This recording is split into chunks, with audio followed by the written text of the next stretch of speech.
வணக்கம் நண்பர்களே, welcome to terrace out. இன்றைக்கி நம்ம இந்த வீடியோவில் பற்றி பார்க்க போகிறோம் பார்த்தீங்கன்னா இண்டஸ்ட்ரியல் மேனேஜ்மெண்ட் இம்பார்ட்டன்ட் கொஸ்டின் தான் பார்க்க போகிறோம். சப்ஜெக்ட் கோடுன்னு பார்த்தீங்கன்னா OIM 351. இப்போ இந்த பர்டிகுலர் வீடியோக்குள்ளே போகிறதுக்கு முன்னாடி நம்ம எல்லா வீடியோலையும் சொல்கிறது தான், அதாவது நம்ம வீடியோ நீங்கள் ஃபாலோ பண்ணுறதா இருந்தால் நம்ம கொடுக்குற எல்லா கொஸ்டினையும் படிக்கணும். அப்படி படிக்கிற மாட்டீங்க, நம்ம கொடுக்குற 2ல் 1 படிப்பீங்க, 2 3 கொடுத்தா 2 படிக்கிறது, அந்தமாரி நீங்கள் படிக்கிறதா இருந்தால் நீங்கள் இந்த வீடியோ ஃபாலோ பண்ணாங்க. நம்ம கரெக்டாக எடுத்துருக்கோம். அதனால் நீங்கள் நம்ம கொடுக்குற கொஸ்டின் எல்லாம் படிக்கிறதா மட்டும் இந்த வீடியோ ஃபாலோ பண்ணுங்கள். அது மட்டும் இல்லாமல் நிறைய ஸ்டூடெண்ட்ஸ்க்கு டவுட் இருக்குது, நம்ம கொடுக்குற கொஸ்டின் மட்டும் படித்தா பாஸ் ஆகலாம். மட்டும் நீங்கள் பாஸ் ஆகிறது மட்டும் இல்லை, நல்ல ஒரு கிரேட் எடுக்கலாம். சரிங்களா?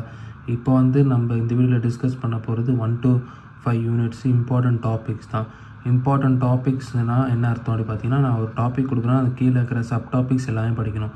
சப் டாபிக்ஸ் நான் எதை மென்ஷன் பண்ணுறேன் அப்படி பார்த்தீங்கன்னா, இப்போ நான் ஒரு டாபிக் டெக்னாலஜி மேனேஜ்மெண்ட் அப்படின்ட்டு ஒரு டாபிக் கொடுக்குறேன்னா, அது பர்டிகுலர் டாபிக் கீழே இருக்கிற டெஃபினிஷன், ஃபங்க்ஷன்ஸு, அதுக்கப்புறம் உங்களுக்கு அட்வான்டேஜ், டிஸ்அட்வான்டேஜ், அதுக்கப்புறம் ஸ்பெசிஃபிகேஷன்ஸு, ப்ராப்ளம்ஸ் எதாக இருந்தாலும் சரி, இல்லை டயக்ராம்ஸு, அந்தமாரி உங்களுக்கு அது பர்டிகுலர் டாபிக் கீழே என்னென்ன டாபிக்ஸ் ஃபர்தர் சப் டாபிக்ஸு, சப்ஹெட்டிங்ஸு சொல்லுவாங்க, அந்தமாரி சப்ஹெட்டிங்ஸ் இருக்கோ எல்லாமே நீங்கள் படிக்கிறது தான் சப் டாபிக்ஸ் பேஸ் பண்ணி படிக்கணும்னு நான் சொல்கிறது. சரிங்களா? இப்போ நம்ம உங்களுக்கு part A question, part B question எல்லாமே கவர் ஆகும். அதாவது ஷார்ட் ஆன்சர், லாங் ஆன்சர் எல்லாமே கவர் ஆகிரும். நீங்கள் 2 மார்க்ஸ் தனியாக படிக்கணுன்ட்டு அவசியம் இல்லை. நம்ம கொடுக்குற டாபிக்ஸ் மட்டும் படித்தாலே போதும். இப்போ யூனிட் 1 இம்பார்ட்டன்ட் கொஷின் பார்ப்போம். யூனிட் 1 பொறுத்த வரைக்கும் பார்த்தீங்கன்னா எவால்யூஷன் ஆஃப் மாடர்ன் மேனேஜ்மெண்ட், அதுக்கப்புறம் ஃபார்ம்ஸ் ஆஃப் ஆர்கனைசேஷன். இப்போ இந்த எவால்யூஷன் ஆஃப் மாடர்ன் மேனேஜ்மெண்ட்டில் ஃபர்தர் சப் டாபிக்ஸ் இருக்கா, ஜஸ்ட் நோட் பண்ணிக்கோங்க. நான் சொல்கிறேன், ஓரலாக சொல்கிறேன், ஜஸ்ட் நோட் பண்ணிக்கோங்க. நீங்கள் வீடியோ பாஸ் பண்ணி நோட் பண்ணாலும் சரி, இல்லை வீடியோ ஸ்லோ டவுன் பண்ணி நீங்கள் நோட் பண்ணாலும் சரி, நீங்கள் நோட் பண்ணிக்கோங்க. நான் ஒன்ஸ்க்கு ட்வைஸுக்கு கூட ரிப்பீட் பண்ண நோட் பண்ணிக்கோங்க.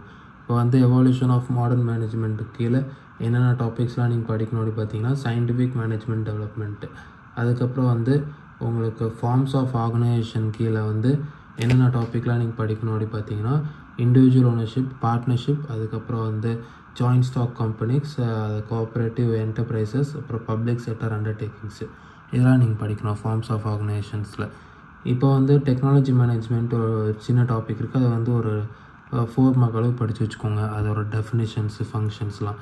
ஏன்னா உங்களுக்கு அது 2 மார்க்ஸாகவும் கேட்கலாம், இல்லை 4 மார்க்காக ஏன் படிக்க சொல்கிறேன்னா, சம்டைம்ஸ் உங்களுக்கு அது சப்டிவிஷன் பேஸ் பண்ணி, அதாவது ஒரு பார்ட் B கொஷினை 2 கொஷின்னு ஒரே ஆன்சராக, அதாவது 2 கொஷினுக்கும் பாதி மார்க் கொடுத்து கேட்கும் போது உங்களுக்கு ஃபங்க்ஷன்ஸ் ஆஃப் டெக்னாலஜி மேனேஜ்மெண்ட் அந்தமாதிரி கேட்கலாம்.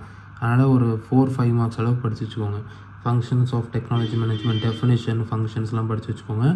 எவால்யூஷன் ஆஃப் மாடர்ன் மேனேஜ்மெண்ட்டில் என்ன டாபிக் சப் டாபிக்ஸ் சொன்னால், சயின்டிஃபிக் மேனேஜ்மெண்ட் டெவலப்மெண்ட்டு, அதுக்கப்புறம் இண்டிவிஜுவல் ஓனர்ஷிப்பு, அதுக்கப்புறம் partnership, joint stock companies, cooperative enterprises, public sector undertakings, இதெல்லாம் உங்களுக்கு ஃபார்ம்ஸ் ஆஃப் ஆர்கனைசேஷன் கீழே இருக்கிற ஃபர்தர் டாபிக்ஸ்.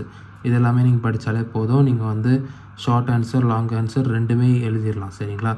யூனிட் 2 பொறுத்த வரைக்கும் இம்பார்ட்டன்ட் கொஸ்டின் இதெல்லாம் பார்த்தீங்கன்னா, பாலிசிஸ் அண்ட் பிளானிங் பர்மிசஸ். இது கீழே பர்டிகுலர் ஃபர்தர் சப் டாபிக்ஸ் என்னெல்லாம் அப்படி பார்த்தீங்கன்னா, உங்களுக்கு பாலிசிஸ் அண்ட் பிளானிங் பர்மிசஸில் டிசிஷன் மேக்கிங், ஆர்கனைசிங், அதுக்கப்புறம் நேச்சர் அண்ட் ப்ராசஸ், பர்மிசஸ், அதுக்கப்புறம் டிபார்ட்மெண்டலைசேஷன், அதுக்கப்புறம் line and staff, decentralisation, organisation culture, staffing, அதுக்கப்புறம் செலெக்ஷன் அண்ட் ட்ரைனிங், இதெல்லாம் உங்களுக்கு ஃபர்தர் டாபிக்ஸ். இந்த ஃபர்தர் டாபிக்ஸ்லாம் ஒரு டாப்பிக்குமே ஒரு 8 மார்க்ஸ் அளவு படித்தாலே போதும். சரிங்களா? ஒரு 8 மார்க்ஸ் இல்லை 10 மார்க்ஸ் அளவு படித்தாலே போதும். நீங்கள் ஒரு டாபிக் ரொம்ப டீட்டெயில்டாக நிறையா படிக்கணுன்ட்டு இல்லை, ஒரு டாப்பிக்கும் ஒரு 8 மார்க் 10 மார்க் அளவு படித்தாலே போதும். திருப்பி நான் சொல்கிறேன், பாலிசிஸ் அண்ட் பிளானிங் பர்மிசஸில் உங்களுக்கு டிசிஷன் மேக்கிங், ஆர்கனைசிங், அதுக்கப்புறம் nature and process, premises, departmentalisation, line and staff, decentralisation, organisation culture, staffing, selection and training, இதில் தான் உங்களுக்கு ஃபர்தர் சப் டாபிக்ஸு. இதில் பிளானிங்ட்டு ஒரு சின்ன ஒரு 2 மார்க்ஸ் படிச்சுக்கோங்க.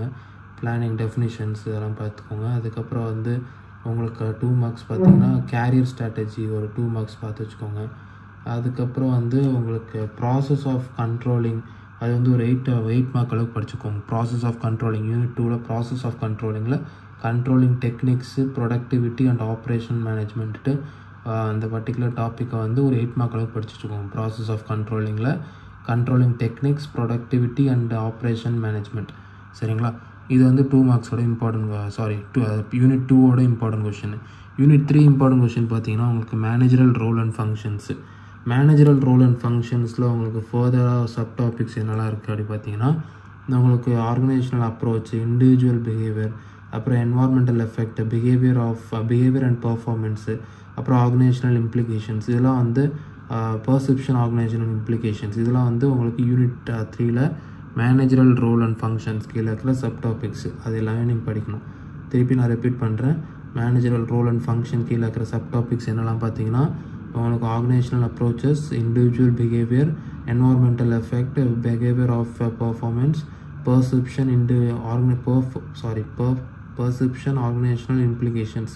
இதெல்லாம் தான் உங்களுக்கு யூனிட் 3 பொறுத்த வரைக்கும் இம்பார்ட்டன்ட். இதெல்லாமே நான் சொன்னமே ஒரு 8 மார்க் 10 மார்க் அளவுக்கு படிச்சுக்கோங்க, சரிங்களா?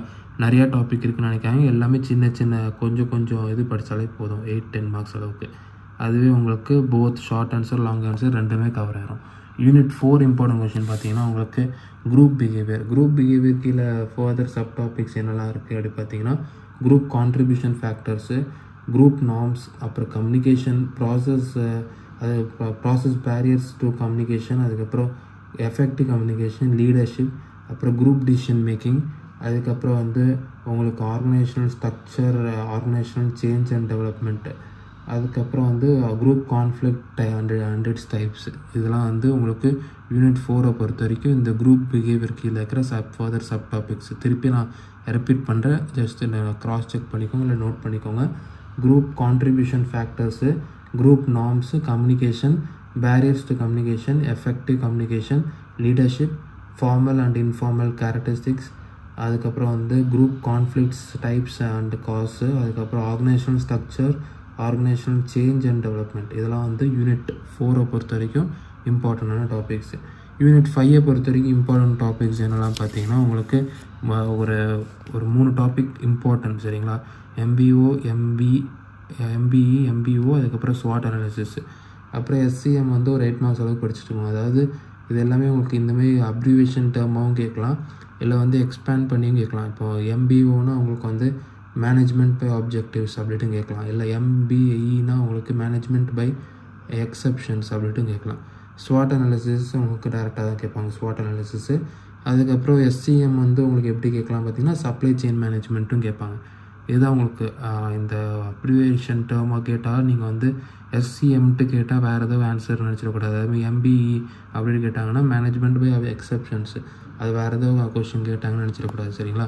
அதெல்லாம் அந்த அப்ரிவேஷன் டேர்ம்லாம் நல்லா நோட் பண்ணிக்கோங்க. இதுதான் உங்களுக்கு யூனிட் 1 to 5 இம்பார்ட்டன்ட் டாபிக்ஸு. இது உங்களுக்கு வீடியோ வந்து யூஸ்ஃபுல்லாக இருந்திருக்கும் நம்புறேன். இந்த வீடியோ உங்களுக்கு யூஸ்ஃபுல்லாக இருந்தால் உங்கள் ஃப்ரெண்ட்ஸ்க்கும் ஷேர் பண்ணுங்கள்.